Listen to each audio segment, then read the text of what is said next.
Hi guys, so I wanted to make a video about spiritual bypassing, as I see it's a very common thing that happens, especially within spiritual communities.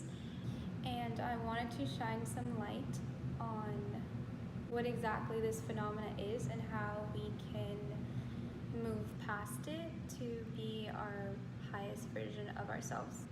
Spiritual bypassing is a tendency to use spiritual ideas to sidestep or avoid facing unresolved emotional issues or wounds.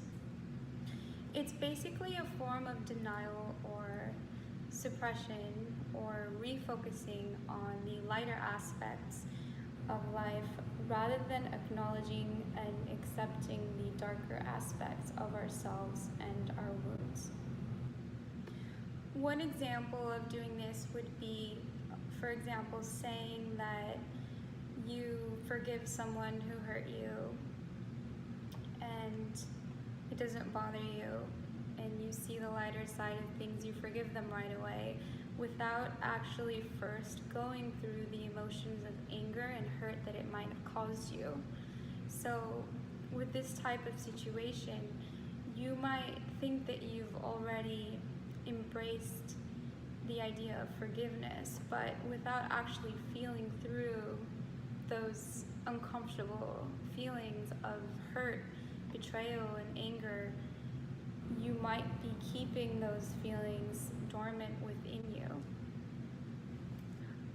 Another example would be when you're in conversation with someone and you tell them not to be negative, or you don't want to be negative, you only want to talk about light, positive things, the rainbows and butterflies, but you don't want to speak of anything unhappy, or you're feeling sad, but you don't want to be sad because that's not a highly enlightened state of being, so you want to push yourself into happiness without letting the sadness or unpleasant feelings run their own course. The problem with doing this sort of thing is it can create tons of repression and unresolved issues later down the line, and you might not even be aware of why you're feeling down or why something hasn't healed you yet. The reality is all these darker aspects must be acknowledged and accepted and allowed to be and run their natural course. In Tantra, it's all about acknowledging these lower aspects of ourselves. We don't see in the duality of right or wrong or good and bad. It's all just one part of you. The more we integrate and acknowledge these aspects of ourselves, the more whole we can feel, the more real it feels. It's not just putting on a mask and pretending to be happy. It's understanding that we're allowed to feel angry, we're allowed to feel hurt, or to be jealous, or ugly aspects of human nature that everyone has at one point or another. And the only way to release it is to look at it and acknowledge that it's there. Otherwise, it's just like sweeping something smelly under the rug. It's only going to start reeking with time. Some tantric meditations actually involve meditating on wrathful deities, these deities that look terrifying and scary, but they represent aspects, mirror aspects of our darker psychological nature. And it's by coming face to face with them that we realize there's nothing to be feared. The irony is that the more you actually look at these ugly parts of the self, the more you're easily able to transcend it, because you're no longer attaching fear and stigma, which becomes a sticky energy.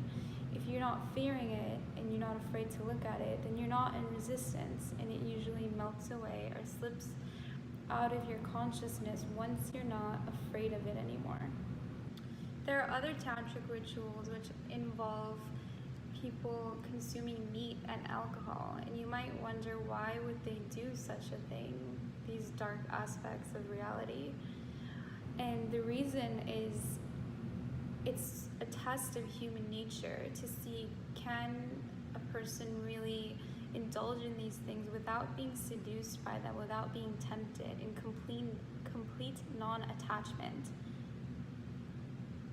In the same vein, we want to do this with ourselves. We want to be able to look into those dark, sinister even parts of ourselves and see, is it possible for us to acknowledge that there's something within us that we don't like and that we don't have to act on, that we can forgive ourselves for, and that we can really let go.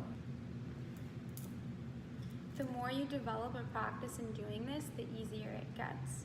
And the more confident you become that you're a whole, complete person, you're not fragmented, you know who you really are, and you embrace 100% of yourself.